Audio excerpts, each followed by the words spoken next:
How about the guy who had the quickest lap in practice earlier today, Mike? Yeah, how about it? Of course, that's Jeff Gordon, the fastest in practice. How perfect do you need to be to make that speed stand up to win this pole? Well, obviously, I got to be more perfect than I was in practice because the 26 have really stepped it up. You know, the track really, other than in the shade, I don't think it's changed a whole lot. So we got it so close that final lap with this DuPont Nicorette Chevrolet that I told Steve and the guys, man, let's not risk it. Let's not change it. We got it really good that last lap. And so, I don't know, might make a few little air pressure adjustments. But I felt like there's a few things I could have done the lap to go a little faster. And we'll just wait and see here. We got a good draw and try to take advantage of it.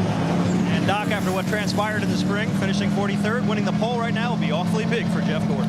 That would be huge for a driver that's never won a pole or a race here. Great run for you guys, and our Andy Petrie's picking you to win.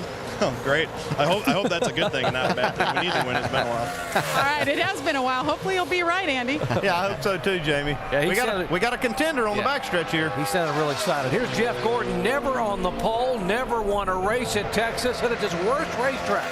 He was the quickest car in practice. Can he get it done? Oh, he's got him. It's going to hold up. It'll be close. Yeah, it is. 200 or 180. Oh, yeah. Nice. Nicely done, Jeffrey. 28.65. 28.65. We'll talk about it when you come on in. How can you tell from the car that you're a tenth of a second faster? Not quite a tenth. You Fast know, is 72. You ran a 6.5, man. Great lap. Whew, I couldn't tell. I missed one just a little bit. Nailed 3 and 4. Come to the green and on the lap. Great job today, guys. Proud of you. If it holds up, it would be Jeff Gordon's third pole of the year, the 67th of his career. Track's going to have a ton of grip, use a lot of throttle, man. Go for it. Jeff Gordon pretty excited about that run. He bought it, didn't he? Yeah, he did. Bought into it. He knew he had a good race car, though. We talked to him before he went out. He knew that he had the car to do it. Didn't make any changes other than a little bit of air pressure, but nice lap by him. Let's check in with Jeff Gordon, Jamie. Pretty funny radio communication. You said, are you sure we're in Texas? Why is that, Jeff? We're in Atlanta, right? Yeah, you know, Texas has not been our best track, but today's been a great day for the DuPont Nicorette Chevrolet. We started off, the car felt good, but we just didn't quite have the speed. We worked on it, and that last lap we made, we really hit on something, and it followed through all the way through qualifying. I don't know if that's going to hold up. Track's getting a lot of shade down there 1 and 2, and we got Junior to go. He was on the pole earlier, so, and that's kind of where our setup came from, so he could probably beat us, and maybe somebody else too, but all in all, great run for us. Jeff, how about this racetrack from the first time you guys come here to this time? Many differences, or are they pretty much the same? Pretty much the same. You know, I think the biggest difference is this race team and this race car. You know, we've made huge gains since early in the season on the mile and a halves. You know, things that I feel good about, things I'm you know, can be consistent with, and that just is how you give good information back to the team to fine tune, and that's how we go faster. So we're finding it. We're just unfortunately finding it a little bit.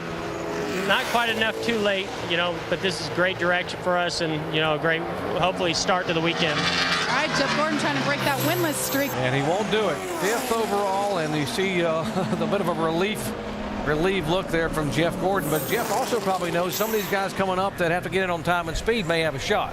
Yeah, that's pretty good whenever you take a man's setup and beat him. That tells you that, you know, you did a pretty good job in the seat. So Jeff Gordon atop the speed charge. Jeff Gordon's going to win the pole. Jeff Gordon does something he has never done in his illustrious career, and that is win a pole at Texas Motor Speedway. He's never won a race here. And if you talk to Jeff, he tells you it's his worst racetrack. 67th career pole for Jeff Gordon, 4th in 2008. There's Jeff. You can finally take a deep breath and smile. And Jeff Gordon just walked out of his hauler. After what you went through here in the spring, how big is this? This is huge. I can't believe that we just found the pole in Texas. I think it's my first ever pole here. So it's you know, a great way to get the weekend start for this DuPont Nicorette Chevrolet. Really excited about this team, you know, and all the hard work they put into, especially trying to come back, improve ourselves here at Texas. So it's a great start to the weekend. Only half the battle. We'll see what happens tomorrow, getting it ready for practice or for the race. I know I don't need to remind you of your statistics here at Texas, but you know what they are. What's it like for you coming into this weekend at this racetrack, which you've had such difficulty with? You know, I'm always optimistic every time I go to any racetrack, whether we've been good there or bad there, that, you know, as a race team, we're just good enough to overcome anything that tries to tear us down. So, you know, I came in here knowing that we've made huge changes in gains with our race package and our cars and the feel and everything else. And, you know, first lap on the track is always the first sign. And the first lap, I said, wow, this thing feels pretty good. It's just too tight. And we kept freeing it up. The car kept getting faster and faster and backed it up qualifying. Just fantastic feeling. And that's the only way you can approach it, you know, is let the car speak for itself on the racetrack. You know they're going to give you a shotgun now. What are you going to do with it? You know, I used to pheasant hunt with my dad, but I haven't done that since I was about 12. So I don't know. I might have to get back into it. I actually have one of these shotguns already, and they're amazing. The detail into it, but I didn't get it by winning the pole this way. I think it was a rain out or something. They still gave it to me, but we got it legitimately this time, and very excited about it. He's right. It's legitimate. Twin Berettas for Jeff Gordon. Doc? Wow, Jeff Gordon, the first pole at Texas, and 19 times Jeff Gordon has won from the pole. An 81-time victor in the NASCAR Sprint Cup. He's yet to win here in 2008. A lot of Jeff Gordon fans here have been coming a long time waiting to see this, and they said, you know what, we believe in Jeff. He's going to get it done. And early in the week, everything you read from Jeff said, Texas is just not good to me. I've had terrible finishes, can't qualify well, can't finish well, haven't won there. But that could all change. Forget all that. Just maybe, he gets his first win here this Sunday in 2008. It is official. Jeff Gordon will get the Beretta shotgun, which is goes to the pole sitter. $65,000 value. A very coveted trophy by drivers. Hendrick cars sweep the pole at Texas in 2008. Now the celebration begins down there for Jeff Gordon. We're not worried about points in victory lane according to Jeff Gordon. We're just worried about winning a race. It has been a long time. In fact, October of 2007, 38 races ago since Jeff Gordon has gone to victory lane. Jeff Gordon does it, and he has never done it before, which is hard to say in a career that has been as illustrious as his with 4 championships. His 67th career pole, but first ever at Texas Motor Speedway. Congratulations to our pole sitter, Jeff Gordon.